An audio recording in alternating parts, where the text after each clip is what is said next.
जय मसीह की। जय मसीह की। बहुत बहुत शुक्रिया, आपने आज हमें ज्वाइन किया और ख़ासतौर पे ग्लोरी टीवी की दावत को कबूल किया। It's my pleasure. Thank you so much. और मैं चाहूँगी आज से आपसे बातचीत करना, क्योंकि मुझे हमेशा खुशी होती है, मैं किसी भी शख्स से जब बात करती हूँ मैं जानना चाहती हूँ कि मसीह ने उनकी ज़िंदगी में कैसे काम किया। बेशक हो सकता है कि कोई देख रहा हो इस वक्त जो जिसे हम कहते हैं सीख कर रहा हो, ढूंढ रहा हो, तो शायद आपकी इस खूबसूरत से इस टेस्टमनी से, विटनेस से उनकी मदद हो सकती है। सबसे पहले मुझे आप अपने बारे में बताएं, अपना नाम बताएं हमारे अजीज़ों से, जो ताकि वो जान जाएं कि वो किसकी गवाही सुनने वाले हैं। मेरा नाम किरण है, मैं पाकिस्तान से हूँ और यहाँ पे तकरीबन 8-9 साल से हूँ। मेरी शादी हो चुकी है और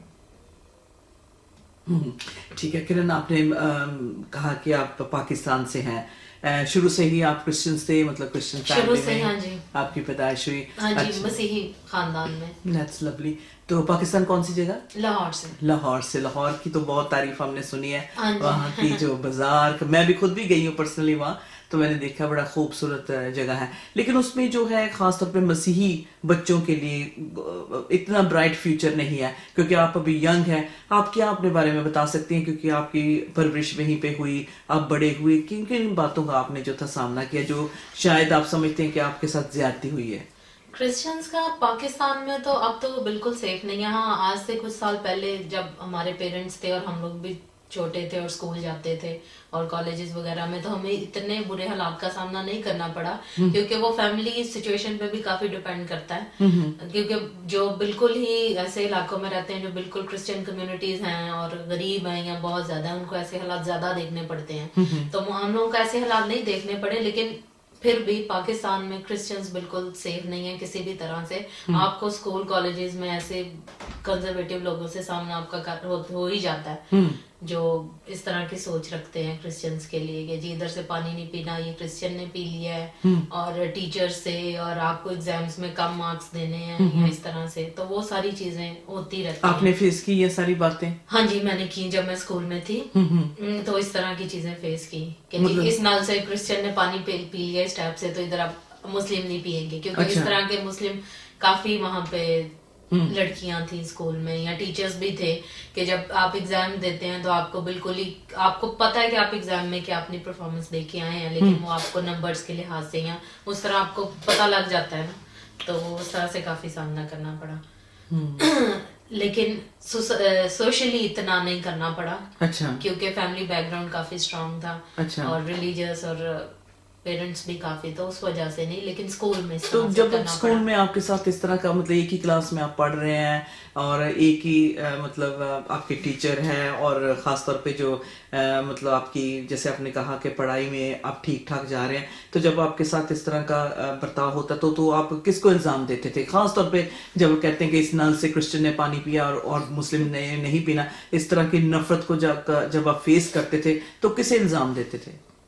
शायद क्रिश्चियन होने को हाँ। ये फीलिंग, क्योंकि तब आप मसीह में इतना, क्योंकि बच्चे का जहन कैसा होगा, वो मसीह को नहीं जानता, उसकी मोहब्बत को नहीं जानता, कलाम को नहीं जानता, तो उसकी सोच फर्क होती है। तो वो कहता है कि यार मैं क्रिश्चियन हूँ तो मैं क्यों क्रिश्चियन हूँ, और आप इस तरह से समटाइम्स तो आप छुपा भी जाते हो कि मैं क्रिश्चियन हूँ जब आप छोटे होते हो, लेकिन फिर जब आप बढ़ते हो आपको पता चलता है कि क्रिश्चियन होना क्या शान की बात है आपके जी लिए। बिल्कुल। और वैसे मतलब वैसे भी जो आप अहले किताब हैं, ठीक है, जी, आप जो है क्रिश्चियन, मतलब इस्लाम से हाँ जी, पहले मुस्लिम यही मसीहत आई कहते है, हैं, हाँ जी। तो लेकिन फिर इतनी नफरत क्यों है? ये मतलब इतनी नफरत क्यों दिखाई जाती है बच्चों में आपस में? स्कूल जो होता है एक तालीम का एक कहते हैं अदारा हाँ होता है, जी। एक तालीम लेने वाली जगह होती है। अगर बचपन से ही आपको इतनी नफरत दिखाएगा कोई, तो किस तरह से आप मतलब किसी से प्यार कर सकते किसी हैं? हाँ जी, और वो फिर ऐसी सोसाइटी होती है कि वहाँ रहते हुए भी आप उस मुल्क को, उस जगह को अपना नहीं कह सकते ना। आपको ऐसे ही लगता है कि जैसे आप उनकी जगह में, उनके मुल्क में रह रहे हो, उनके स्कूल्स में पढ़ रहे हो, और वो एक आपको ना एक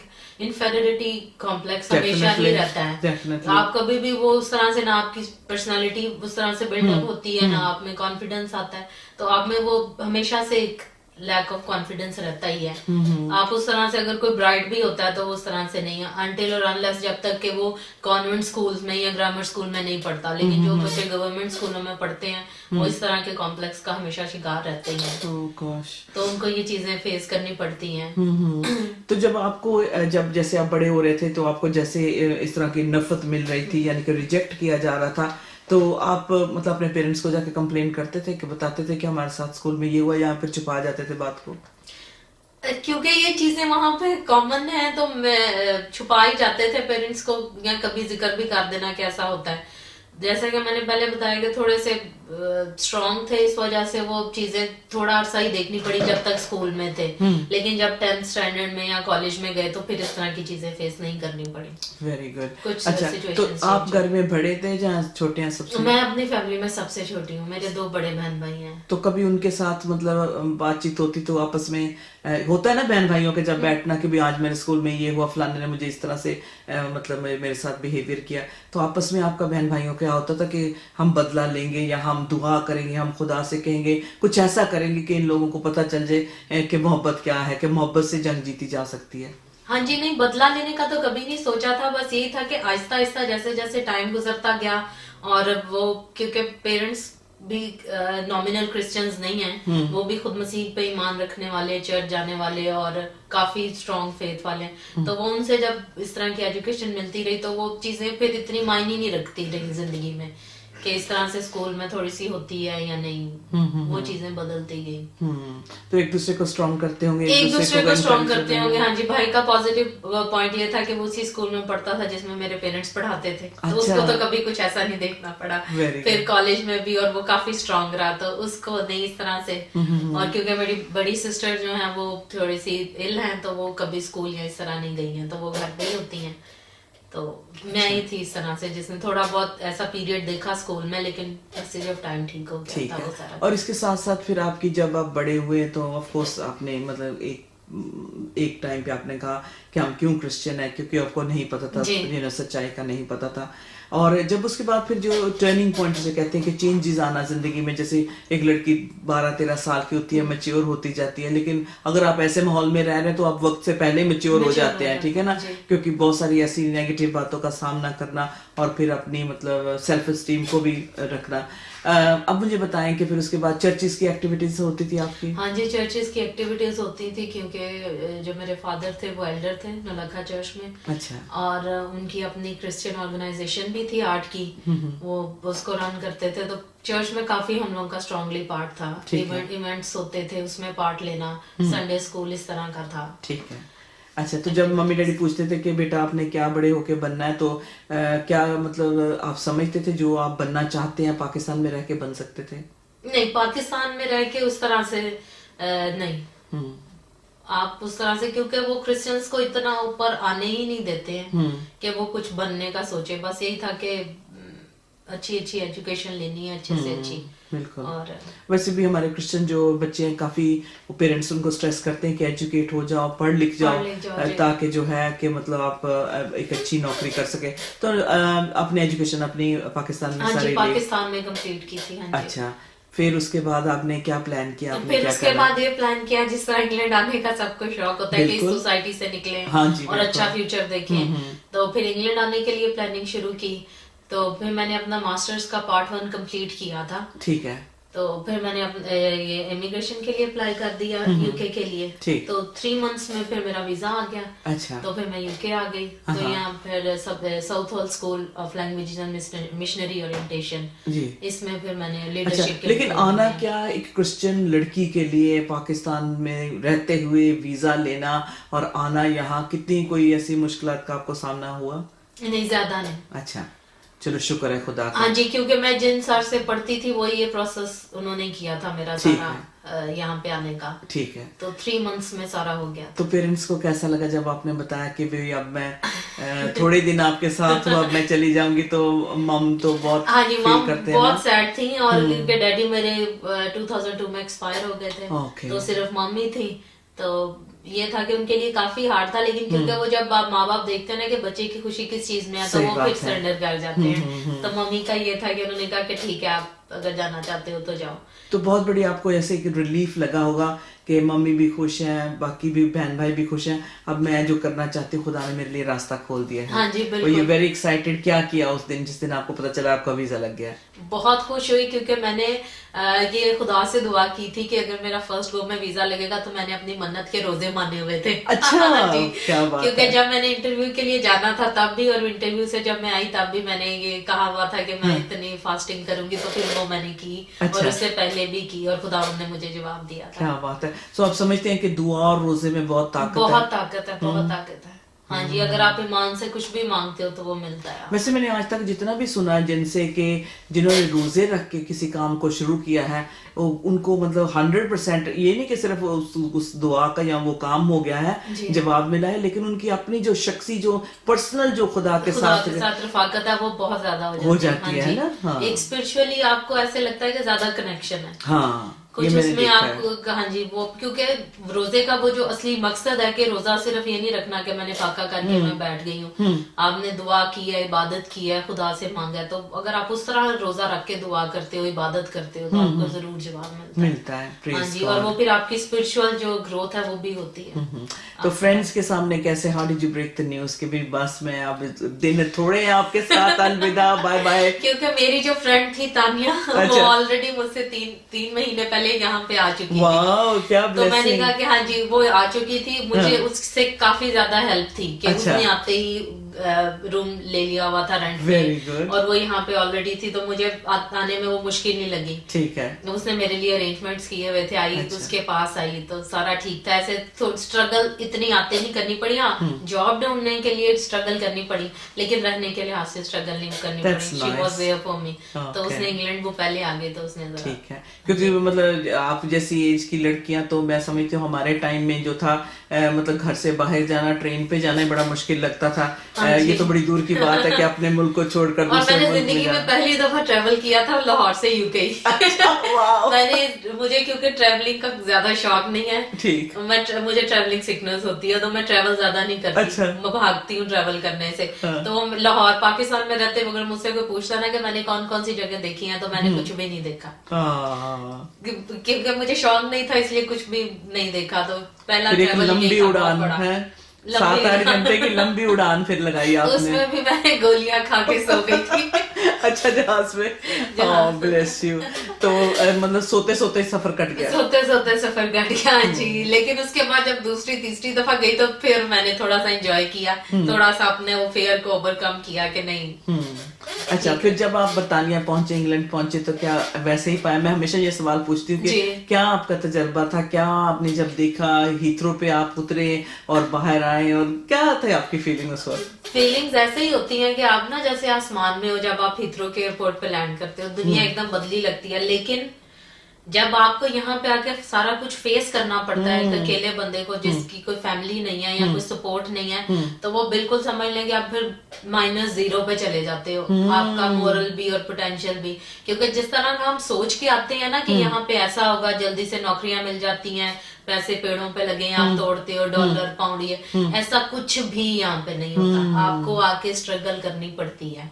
और बिल्कुल मुझे तो टोटली, मुझे नहीं, मेरे सारे जो मेरे साथ के फ्रेंड्स हैं वो भी सारे अभी तक स्ट्रगल कर रहे हैं सेटलमेंट के लिए और सारा कुछ, क्योंकि सपोर्ट नहीं मिलती ना हमारी। अगर वो चर्चिज में है तो बैड लक कह लें या पता नहीं क्या है, वो इस तरह से सपोर्ट नहीं मिलती है किसी तरह से भी। कोई फैमिलीज अगर कोई स्टूडेंट है या किसी ना, उनको किसी तरह से सपोर्ट नहीं करते, क्योंकि ये चीजें मैंने खुद फेस की है, इसलिए मैं बता सकती हूँ कि आप जिन चर्चेस से लिंक करते हैं, अगर आप दूसरे मज़ाहिब के लोगों को देखें तो वो बच्चों को सपोर्ट करते हैं ना, उनको सेटल हो जाएंगे, किसी ना किसी तरह से शादियां करवा देते हैं या बिजनेस में लगा लेते हैं, ऐसा हमने खुद देखा है। लेकिन हमारी क्रिश्चियनिटी में इस तरह से मैंने देखा है कि सपोर्ट नहीं मिलती क्रिश्चियन बच्चों को, तो वो फिर जितने अगर ईमान में होते भी है ना, वो दूर चले जाते हैं, क्योंकि वो अपनी दुनियावी जिंदगी में बिजी हो जाते हैं। अगर वो चर्च में ही लिंक रहे, उनको सपोर्ट मिले कि अगर आपको रेंट पे, क्योंकि यहाँ पे रेंट इतने ज्यादा है, फूड का मसला, तो आप परेशान हो जाते हो कि आप उन चीजों से लड़ो कि चर्च जाओ और चर्च की एक्टिविटीज में हिस्सा लो।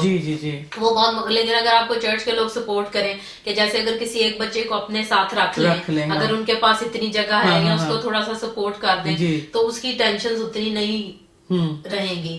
तो मेरा ख्याल है कि इससे फिर काफी ज्यादा मैंने जो अपने साथ के स्टूडेंट्स को देखा है वो काफी ज्यादा हट गए थे, और मैंने भी अपनी लाइफ में एक्सपीरियंस किया है कि जो मेरी स्ट्रगल के शुरू के 4-5 साल रहे, मैं भी अपनी वो रिलीजियस लाइफ से या उस रफाकत से हट गई थी, क्योंकि टोटली आप डिप्रेशन और उसमें चले जाते हो कि यार मैंने रेंट देना है, मैंने अपनी स्टडीज कॉलेजेस को फीसें देनी है, मैंने फूड का करना है, मैंने ये करना है, तो वो काफी आपको सामना करना पड़ता है सपोर्ट ना मिलने की वजह से। लेकिन अगर सपोर्ट मिल जाए तो वो आने वाले स्टूडेंट्स के लिए हेल्प हो जाए काफी। और क्रिश्चियन बच्चे आते हैं, फिर काफी ऐसे मेरे क्रिश्चियन बहन भाई हैं जो सपोर्ट ना मिलने की वजह से, वीजे एक्सटेंड ना होने की वजह से बेचारे फिर उसी तरह पाकिस्तान चले गए।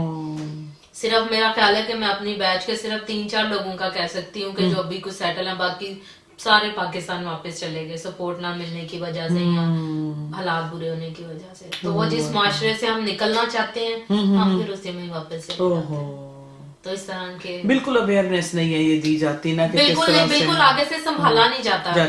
आप बिल्कुल एक आए हो सोच से, जिनकी फैमिलीज हैं मैं समझती हूँ, चले उनको सपोर्ट मिल जाती है, खुदावंद का मैं शुक्र करती हूँ कि मुझे भी सपोर्ट मिली, मेरी फ्रेंड को भी सपोर्ट मिली, तो हम लोग अभी तक यहाँ पे हैं। लेकिन जिनको नहीं मिलती वो चले जाते वापस, और फिर उसी सोसाइटी में जिधर से आप निकलना चाहते हो। और अभी तो आपने देखा ही होगा कि लाहौर के कितने बुरे हालात हैं, लाहौर भी बिल्कुल सेफ नहीं है। हाँ जी बिल्कुल सही बात है, खासतौर पे बच्चियों के लिए तो बहुत ही मुश्किल है। अच्छा, उसके बाद किरण फिर आपने जो मतलब स्ट्रगल का आपने बताया कि डिसअपॉइंटेड हुई। मेरे ख्याल ज्यादातर जो मैं भी देखती हूँ कि जो आते हैं स्टूडेंट बेचारे, मतलब मेरी हाँ जी, बहुत डिसअपॉइंटेड होते हैं ना वो, लेकिन क्या कर सकते, एक तो चलो कानून के दायरे में रह के जो भी हम कर सकते हैं, लेकिन फिर भी इसके साथ साथ जब खुदा आपके साथ है तो खुदा रास्ते बनाता जाता है ना। हाँ जी, तो आगे फिर उसके बाद जो था, इस वक्त जो थी आपकी जो स्पिरिचुअल लाइफ थी, आप कहते कि बक्से में बंद हो गई थी, है ना?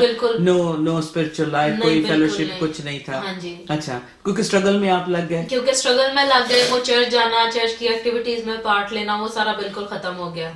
तो हाँ जी, स्पिरिचुअल लाइफ काफी मुश्किल हो जाती। अच्छा, फिर इसके बाद जो था ऑफकोर्स आप मतलब बंदा, एक लड़की है सोचती है कि मैं अब सेटल भी होना है, शादी भी करनी है, तो मुझे अपना बताएं कि ऑफकोर्स आपकी, आप हंस रहे हैं क्योंकि हम काफी मजाक कर रहे थे प्रोग्राम की रिकॉर्डिंग से पहले, कि मुझे बताएं कि किस तरह से आपकी अपने जीवन साथी के साथ आपकी कैसे मुलाकात हुई, क्या इतने प्रेशर के बावजूद भी आप समझते थे कि मतलब एक अपने घर को बसा सकेंगे, एक अच्छा आइडियल पार्टनर आपको यूके में रहते हुए मिल सकता था? मुझे थोड़ा सा आप बताएं, क्योंकि अब स्टडी कर रहे हैं, चर्च भी जाना उस वक्त हो रहा था, थोड़ा बहुत जितना भी आप कर रहे थे। हाँ जी, मैरिड लाइफ का ये कि मैं उसी जगह काम करती थी जहाँ पे अजहर काम करते थे। अच्छा। तो मुलाकात तो इस तरह से हुई। अच्छा। हाँ जी, मेरी जिस तरह से लोग यहाँ कहते हैं कि अच्छे रिश्ते मिलना, अच्छे लड़के मिलना मुश्किल है, लेकिन मैं इस चीज में बहुत ब्लेस्ड हूँ कि अजहर बहुत अच्छे हैं। हाँ, बिल्कुल। तो मेरी जो मैरिड लाइफ है वो बहुत अच्छी जा रही है। That's wonderful। हाँ जी। अच्छा, तो जब फिर मुलाकात के बाद जो मतलब आपकी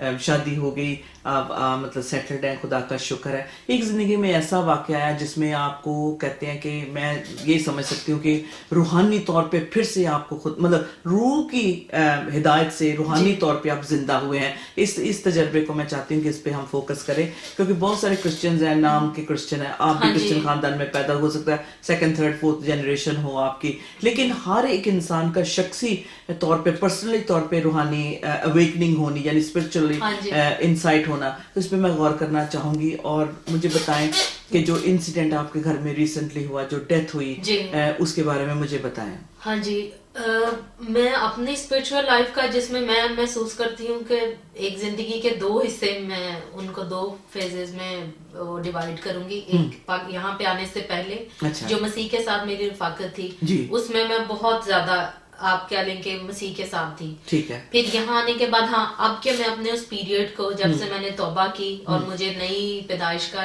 तजर्बा हुआ, तब हाँ जी, ये इंसिडेंट जो हुआ अनम के साथ, मेरे हस्बैंड की छोटी सिस्टर है, she was only 23 years old, 23 साल की थी। हाँ जी, तो वो खुदावंद में सो गई। तो उनके, हाँ जी, उनकी लाइफ के बाद जो एक्सपीरियंस देखा कि क्या हुआ था, मतलब आप एक्सपेक्ट नहीं कर रहे थे, वो यूएसए में रह रही थी? यूएसए में रह रही थी, बिल्कुल ठीक थे, हम एक्सपेक्ट बिल्कुल नहीं कर रहे थे। एक दिन सडन कॉल आई सुबह के वो अब हम में नहीं है, तो ये बिल्कुल सडन था हम लोगों की फैमिली के लिए। क्या हुआ था उसको? उनको ब्रेन हेमरेज हुआ था, और काम पे सडन, हाँ जी, जॉब पे थी अपनी, तो सडनली उसके सर में दर्द हुई है, बेहोश हुई है, हॉस्पिटल लेके गए हैं, तो वो होश में नहीं आई है। तो डॉक्टर ने कहा कि इनर ब्लीडिंग बहुत ज्यादा हो गई है, तो अब ये सर्वाइव नहीं कर सकेगी। तो वो काफी इससे पहले shocking कोई था। साइन नहीं था, कोई ऐसे कुछ नहीं, सिम्टम बिल्कुल कुछ नहीं था। सिम्टम्स भी नहीं थे, साइन भी नहीं था, ये बिल्कुल सडन था हम लोगों की फैमिली के लिए। तो हाँ जी, तौबा का जो है वो वाकई अनम के जाने के बाद जो था वो खुदावंद ने कह ले कि कोई इंसिडेंट आपकी जिंदगी में ऐसा होता है जो आपकी जिंदगी बदल देता है। ठीक। तो वो मेरी और मेरी सिस्टर इन लॉ ने अनम की डेथ के तीसरे दिन जो था वो समझ लें कि नई पैदाइश का जो है वो एक्सपीरियंस किया। हम लोगों ने तौबा की दुआ की। उससे पहले मसीह के साथ चलते थे। मेरी स्टडी थी 1-2 साल से कि तो नई पैदाइश क्या है, तौबा क्या है, बपतिस्मा क्या है। क्योंकि अगर मुझे कोई तौबा के बारे में समझाता था तो मैं यही कहती थी कि मैं तो मसीह को अपना निजात दहिंदा समझती हूँ, सही बात है, वो मेरा सेवियर है। मैं उसके सलीबी मौत पे ईमान रखती हूँ, मैं उसके जी उठने पे ईमान रखती हूँ। तो फिर किन चीजों को मैं एक्सेप्ट करूँ अपनी लाइफ में तो मुझे ये एक्सपीरियंस होगा। लेकिन क्योंकि कई लोग, किरण सॉरी टू इंटरप्ट, क्योंकि लोग समझते हैं कि जो क्रिश्चियन है वो बस नहीं, क्रिश्चियन है, नहीं, मतलब नहीं, मैं सिर्फ ये समझती, हाँ जी, कि नाम के नाम के क्रिश्चियन क्रिश्चियन होना या बाइबल पढ़ना या दुआ करना ये आपको क्रिश्चियन नहीं बनाता। ठीक। वो आप मसीही नहीं हो।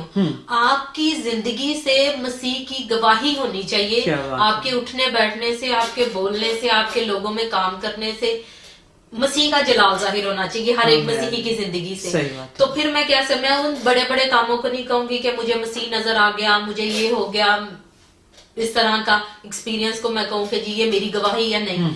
आपकी छोटी सी छोटी बात में जब काम होते हैं आपके, तो वो आपकी गवाही है। वो एक मसीही जिंदगी से वो आपकी गवाही हर वक्त जाहिर होनी चाहिए, तो वही आपकी गवाही अच्छा, है। जब अनम की डेथ हुई उसके बाद घर में अफसोस होना शुरू हो गया, फिर आपने ऑफ कोर्स जो खादिम भी आते थे आपके साथ, हाँ जी, कलाम, खादम आते थे, वो शेयर करते थे। और क्योंकि हम अनम का ये खुदावंद का शुक्र अदा करते हैं कि अपनी डेथ से कुछ हफ्ते पहले वो उसने बपतिस्मा लिया, उसने तौबा की। तो ये एक सेटिस्फेक्शन थी कि अब वो बिल्कुल सेव्ड है। आमीन। तो जब कलाम पढ़ा जाता था और बात होती थी तो समझ लें कि रूह की हिदायत से ही वो दिमाग खुला कि नहीं, तौबा का दिन तो आज ही है। मैं जो 1-2 साल से तैयारी कर रही थी कि नहीं मैंने बपतिस्मे के बारे में जानना है, तौबा के बारे में जानना है। चाचू सरफराज घर आते थे, उनसे बात होती थी, वो एक्सप्लेन करते थे। तो अभी समझ लें कि उसमें स्टडी में थी। लेकिन फिर अजहर से मेरी बात हुई, अजहर ने भी समझाया मुझे, मेरी सिस्टर इन लॉ को, हम एक दिन बैठे हुए थे और इसी बात पे बात हो रही थी, तौबा पे, बपतिस्मे पे। तो तभी एकदम दिमाग में आया कि तौबा का दिन तो आज ही है, क्योंकि कलाम कहता है ना। जी जी जी। तो फिर उसी टाइम में सुबह के 3 बजे हम लोगों ने सिनर प्रेयर पढ़ी।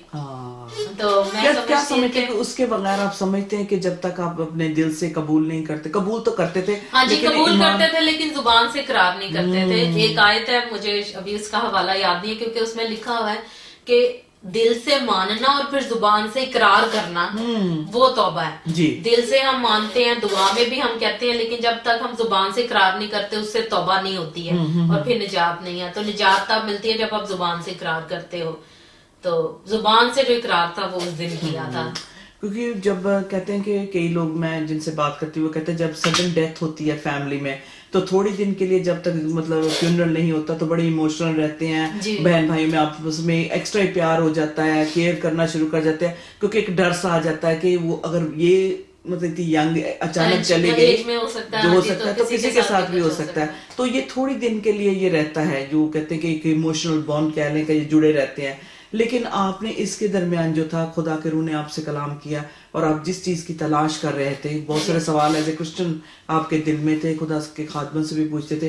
तो जब आपने ये इकरार किया कि मैं गुनाहगार हूँ मेरी जिंदगी में, आज जैसे हम सिनर्स प्रेयर करते हैं ना, तो करने के बाद कोई ऐसा एहसास हुआ कि ये मुझे बहुत पहले कर लेना चाहिए था? हाँ जी, मुझे वाकई एहसास हुआ इस चीज का कि मैं आज तक इसी सोच में गुजारती रही कि जिंदगी के आप इतने साल उस इग्नोरेंस में गुजार देते हो, और अगर वो साल आपने वो खुदावंद की खिदमत में लगाए हों तो आप कितनी और ब्लेसिंग्स आपको मिल सकती थी, कितनी और। मैंने शायद अपनी ब्लेसिंग्स को रोका हुआ था या दुआओं को रोका हुआ था, क्योंकि कहते हैं ना ईमानदार की दुआ तो सीधी खुदावंद के हजूर में जाती है, रासबाज की दुआ। जी जी। तो मुझे यही था कि शायद अब तक जो समटाइम्स दुआ करते थे उसका जवाब नहीं आता था। तो मुझे यही था कि काश मुझे बहुत पहले इस चीज की अवेयरनेस हो जाती कि तौबा करनी है, बॉर्न अगेन होना है, और तो जो ब्लेसिंग्स मेरी रुकी हुई थी वो ना रुकती, दुआएं सुनी जाती।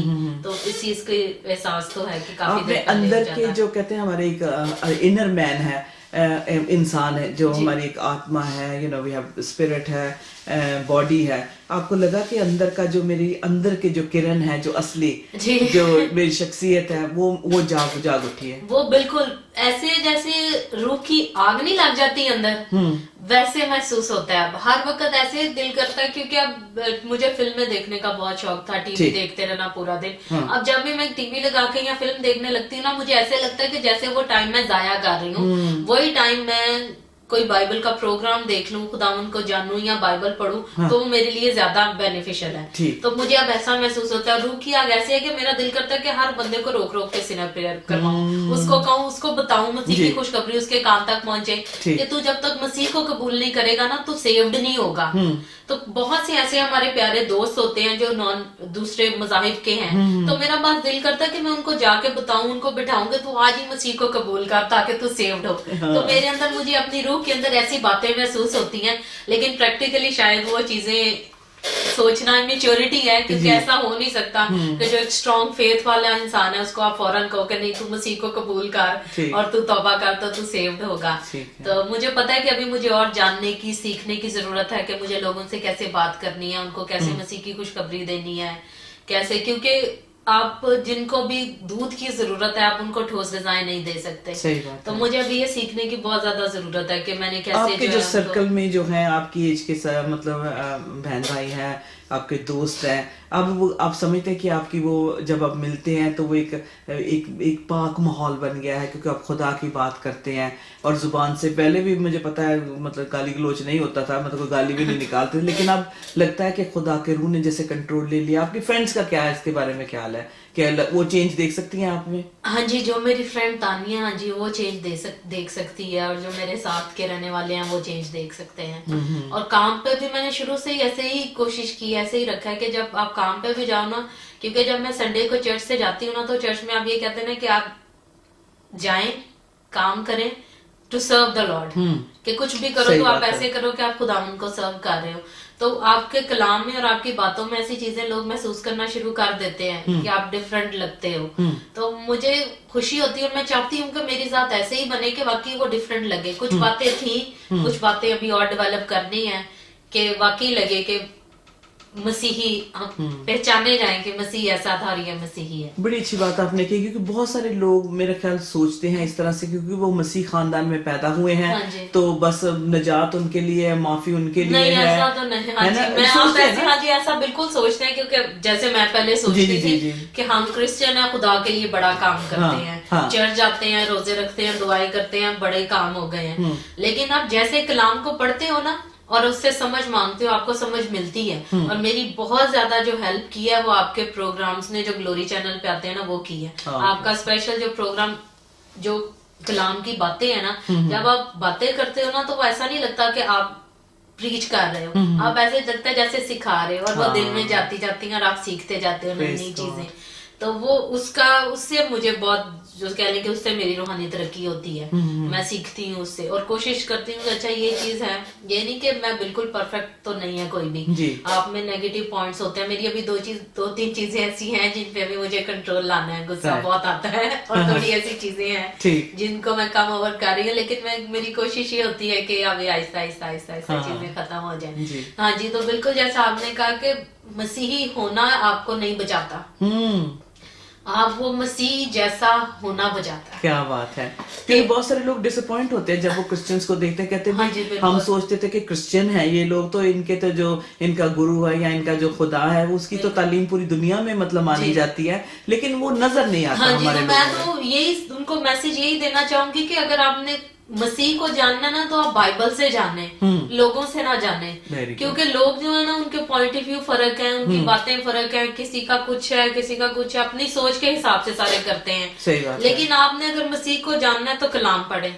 जो चारों गॉस्पेल्स हैं उनसे पढ़े, मसीह के करैक्टर को उससे जाने, उससे पहचाने। सिर्फ इंसान को देखने से ना करें कि मसीही ऐसे हैं तो फिर ये कैसे मसीह हैं, या मसीह का पैगाम कैसा है, क्योंकि हर मसीही खुदा के पैगाम को नहीं समझता। जैसे आप खुदावन में, आपने अपनी जिंदगियां खुदा में दी हैं, आप उसके कलाम को समझते हैं, नबूवतें खोलते हैं, उनकी तशरीह करते हैं, तो वो आप में समझ है।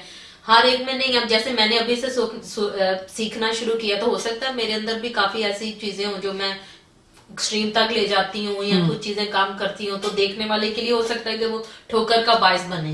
तो मुझे भी सीखने की जरूरत है। तो मैं यही कहूंगी कि जो मसीह में लोग हैं उनसे सीखें, रफाकत रखें, कलाम पढ़ें, तो उससे मसीहों की जिंदगी को जाने। तो सिर्फ मसीही होना आप नहीं कह सकते। क्योंकि कई लोग समझते हैं ना कि अगर उनके मतलब पेरेंट्स बहुत रिलीजियस हैं या पास्टर हैं तो उनकी जो औलाद है आगे से वो बचेगी या मतलब वो बड़ी कबूल होगी, ऐसा जब नहीं तक है। हर कोई शख्सी तौर पे मसीह के साथ अपनी रफाकत नहीं बनाएगा ना, और कलाम को नहीं समझेगा कि मसीह उसकी जिंदगी से कैसे अपना जलाल जाहिर करना चाहता है, तो वो सेव्ड नहीं है। चाहे अगर मैं हूँ, मेरी फैमिली में अगर 5 लोग हैं, अगर मेरे फादर रिलीजियस थे, मेरी मदर है, मेरे बहन भाई हैं, तो सबका अपना अपना करैक्टर है, अपने अपने ताल्लुक है मसीह के साथ। तो उसका मुझे कोई फायदा नहीं है, उसका मुझे कोई नुकसान नहीं, जब तक कि मेरा अपना शख्सी एक जो रफाकत है वो मसीह के साथ ना हो। तो उससे हाँ जी। तो क्या मतलब और रूहानी तौर पे और क्या चेंजेस आपकी जिंदगी में आई है? एक तो कलाम की भूख आपको लगी है, कलाम की, हाँ जी, कि मुझे अब मैं जब कलाम को पढ़ती हूँ तो मुझे ये होता है कि मैं इसकी एक एक बात जो मैं लाइन पढ़ रही हूँ ना वो मुझे समझ में भी आए। मैं सिर्फ इसलिए ना करूँ कि मैंने आज बाइबल पढ़ ली, आज दुआ कर ली। ऐसे करते हैं बहुत सारे लोग। हाँ जी, मैं भी ऐसे ही करती थी। जैसे काम पे जाना है ना या रात को सोना है, तो चाहे 2 मिनट ऐसे जैसे आपने एक वो कंपलसरी चीज नहीं बना दी कि जी सुबह घर से निकलने से पहले भी बाइबल पढ़नी है और दुआ करनी है और रात को सोने से पहले, तो अब वैसा नहीं है। दिन में आप किसी भी टाइम अगर आपके दिल में बात आई है ना कि मैंने दुआ करनी है, तो मैं उसी टाइम आप बैठ जाती हूँ। मैं किचन में खड़े खड़े कर लेती हूँ, मैं गाड़ी चलाते चलाते कर लेती हूँ, मैं अगर काम पे सर्विंग कर रही हूँ मैं उस टाइम दुआ कर लेती हूँ। यानी कि अब वो आपकी सोच बदल जाती है खुदा से बात करने की, क्योंकि आपका पर्सनल कनेक्शन हो गया ना जीसस के साथ, आप पर्सनल कनेक्ट हो गया, तो हर वक्त वो आपसे कलाम कर रहा है और आप रिसीव कर रहे हैं। हाँ जी, अब मुझे ये कि मैं हाँ जी और सीखूं और मैं बाइबल पढूं तो उसको समझूं।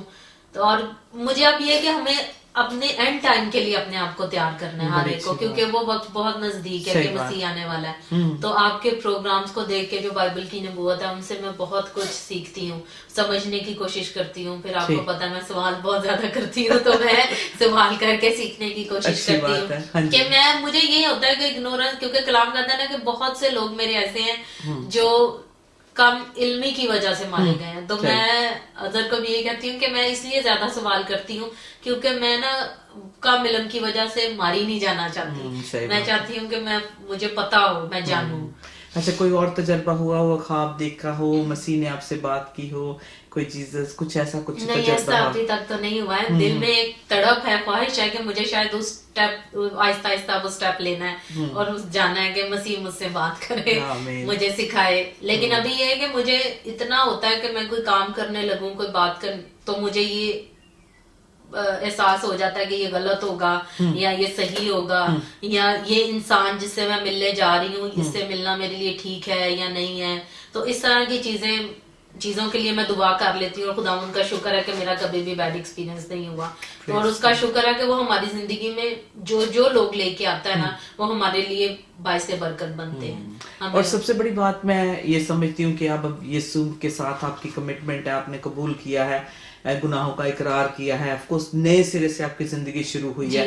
बेशक कम अभी अरसा हुआ है, लेकिन अब आपको है कि मतलब आगे बढ़ने के लिए जो है आप ऑफ कोर्स खुदा से ही मांग रहे हैं। और क्या किस तरीके से जब आप समझते हैं कि आपकी रूहानी तरक्की हो रही है कलाम पढ़ने से, टीवी देखने से? मैं समझती हूँ कि मैं अगर मुझसे ये सवाल करे तो मैं कहूँगी मेरे अपने किरदार से मुझे पता चल रहा है, मेरी जिंदगी में वो फर्क है कि मैं हाँ जी कि पहले मैं इस काम को ऐसे करती थी, लेकिन अब मेरा उस काम को देखने का पॉइंट ऑफ व्यू भी बदल गया कि नहीं, कलाम तो ये कहता है, जिस तरह आप कलाम में लिखा है कि आपके बहुत बड़े बड़े काम करने से मसीह को नहीं होती है कि जी आप समझो कि जी आप बहुत बड़े बड़े काम कर रहे हो ना, आप नबूवतें कर रहे हो, आप रोजे रख रहे हो, आप ये कर रहे हो, ऑफरिंग्स दे रहे हो, ये हैं, लेकिन कलाम में मसीह के लिए क्या ज्यादा चीजें पसंदीदा, मैं उनको कहती हूँ कि जिस तरह वो कहता है कि भूखे को खाना खिलाना, पानी पिलाना, ये छोटी छोटी जो चीजें हैं ना इन पे भी बहुत ज्यादा जो है ना हमें गौर करने की जरूरत है। कई दफा हम बड़ी बड़ी चीजों में रह जाते हैं कि मेरी जिंदगी से ये काम हो रहे हैं, और हम जो छोटी छोटी है ना कि अगर कोई बीमार है तो उसकी इयादत करना, उसको देखना, इन चीजों को हम इग्नोर कर जाते हैं। लेकिन जब हम कलाम पढ़ते हैं और समझ आती है ना तो हम कहते हैं कि छोटी से छोटी चीज की भी खुदा की नजर में वैल्यू है। हाँ, आप कोई आयत पढ़ो और उसमें लिखा है कि झूठ बोलना भी खुदा को बुरा लगता है, बिल्कुल, बिल्कुल। हसद करना खुदा को बुरा लगता है, गुस्सा करना खुदा को बुरा लगता है। ये छोटी छोटी चीजें, तो फिर इनसे आपको वो वाकई किरदार में तब्दीली आती है, आपका सोचने का तरीका बदल जाता है, आपसे आपकी लोगों से डीलिंग बदल जाती है। और वैसे भी जब हम आपस में भी बैठते हैं, हम हाँ जी, क्रिश्चियंस कहते हैं बहुत जरूरी है। हाँ और हम बहुत कुछ उसमें सीखते हैं। और कई बार होता है कि हम क्रिश्चियन दूसरों कौमों के लिए बड़ा बोझ सा दिखाते हैं कि हमारे पास तो मसीह है, कि हमने तो बच जाना है, तुम लोगों ने रहना है। लेकिन हालांकि उनका अपना पर्सनल जीसस के साथ कोई तजर्बा भी नहीं होता है ना।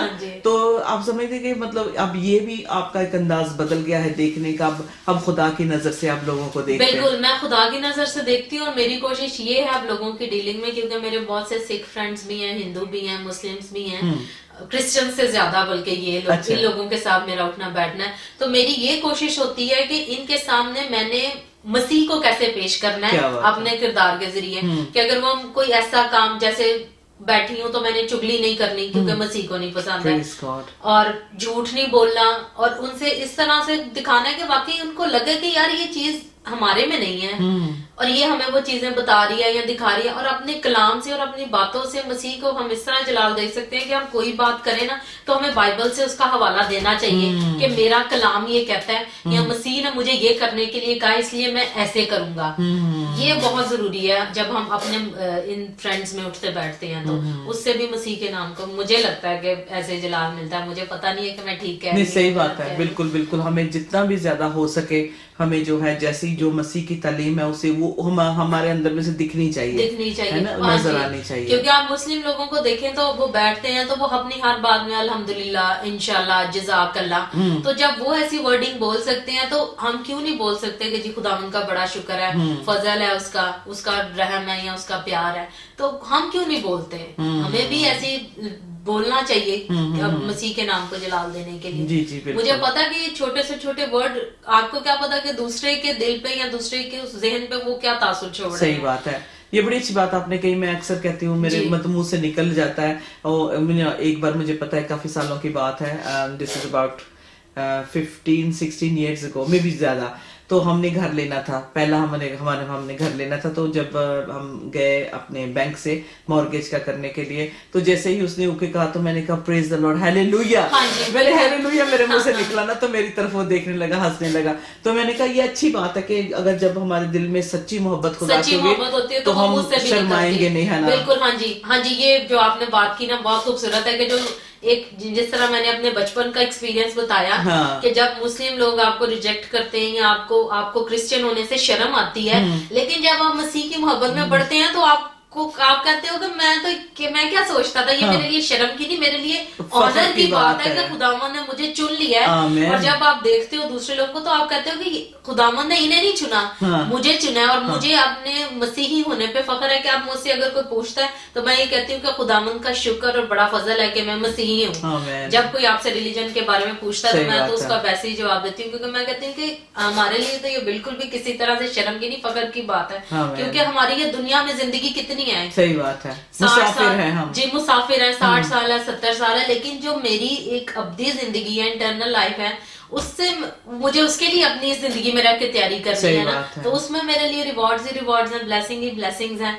तो मैं क्यों, मेरे लिए तो ये बिल्कुल मसीह में होना शर्म की नहीं, फख्र की बात है कि उसके नाम से कहलाए जाना। और जब उसने कहा है कि जब तुम मेरे नाम से कहलाए जाओगे तो तुम्हें ये सारी चीजें फेस करना पड़ेंगी, तो मुझे पता है कि मैंने फेस करनी है, तो मैं तो इनके लिए तैयार हूँ। तो अब मसीह में होना हमारे लिए फख्र की बात है, शर्म की बात। मैं खुदा का शुक्र करती हूँ कि जो बचपन में दुश्मन ने, शैतान ने जो स्कार्स देने चाहे थे, खुदा ने उसे फतह में बदल दिए। हालेलुया, खुदा उनका शुक्र है। क्योंकि आपके जब माँ बाप भी मसीह में हों तो वो आपको उस तरह से आपकी थिंकिंग डेवलप नहीं होने देते, आपको रखते हैं। आप जब बाइबल पढ़ते हो, दुआ करते हो, बेशक आप इतने स्ट्रॉन्ग नहीं होते हो, लेकिन फिर भी आप मसीह को सुन तो रहे हो ना, पढ़ रहे हो, तो वो इस तरह की चीजें, खुदा उनका शुक्र है। आप दुआ करते हैं कि पाकिस्तान में जो इस वक्त बच्चे पढ़ रहे हैं या जो क्रिश्चियन हैं, उनको जब रिजेक्शन, खास तौर पे मुझे इस बात पे बहुत दुख होता है कि क्रिश्चियंस को अलाउड नहीं है कि जो जिस बर्तन में मुस्लिम बच्चे खा रहे हैं, लोग खा रहे हैं, रेस्टोरेंट्स में भी कितनी डिस्क्रिमिनेशन होती है आपको पाकिस्तान में होती है। हाँ जी, बिल्कुल होती है। और बल्कि मैंने जिन स्कूल्स की बात की, हाँ ठीक है, वो तो बहुत अच्छे स्कूल्स हैं जिनमें ऐसा नहीं होता, लेकिन बहुत ऐसी सोसाइटी जैसे ये होनाबाद या कुछ ऐसी कम्युनिटीज हैं जो सारी क्रिश्चियंस की हैं, अच्छा। तो उसमें उन बेचारों को इस तरह के हालात ज्यादा देखने पड़ते हैं जब वो ऐसे स्कूल्स में जाते हैं जो टिपिकल मुस्लिम स्कूल्स हैं, गवर्नमेंट के स्कूल्स हैं, और उसमें हमारे स्टूडेंट्स या क्रिश्चियन बच्चे मिनोरिटी में हैं, तो उनको तो बहुत ही ज्यादा ऐसी चीजें फेस करनी पड़ती हैं, टीचर से भी और अपने साथ के क्लासमेट से भी। तो सो सैड है ना। तो हाँ जी, बहुत ज्यादा। और बस मेरी खुदावंद से यही दुआ है कि वो जल्दी आ जाए बस। Amen. Praise the मैं तो Lord. इसी चीज के इंतजार में हूँ कि ये हमारे बदन और बदन के जितने दुख है ना, ये जब तक ही है जब तक हम इस बदन में हैं। सही बात है। बस मसीह जल्दी से आ जाए ताकि हमें इन सब चीजों से छुटकारा मिल जाए, हालेलुया। और उसकी तैयारी करनी सही है। बात है किरण, इसी जगह पे जमीन पे रह के हमने जो है जन्नत को जो है यानी कि पैराडाइज को है उसे टेस्ट करना है, उसको महसूस करना है, उसमें चलना है।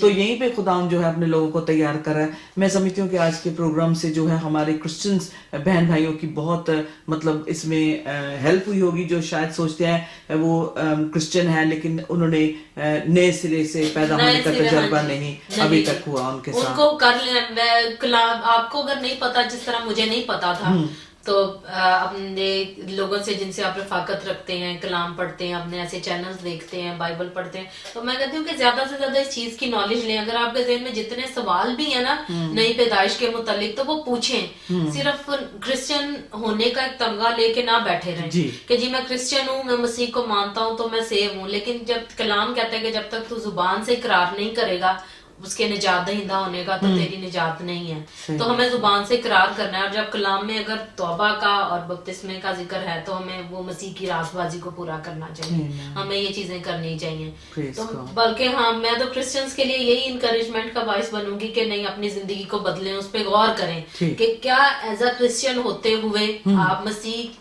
आपका कोई ऐसा काम है जिससे मसीह के नाम को जलाल मिल रहा है, क्योंकि हमारी जिंदगियां उसके जलाल के लिए होनी चाहिए। तो अगर एज अ क्रिश्चियन आपके किसी काम से, बात से, उठने बैठने से मसीह को जलाल नहीं मिल रहा, तो सॉरी, हमारे क्रिश्चियन होने का फायदा नहीं है।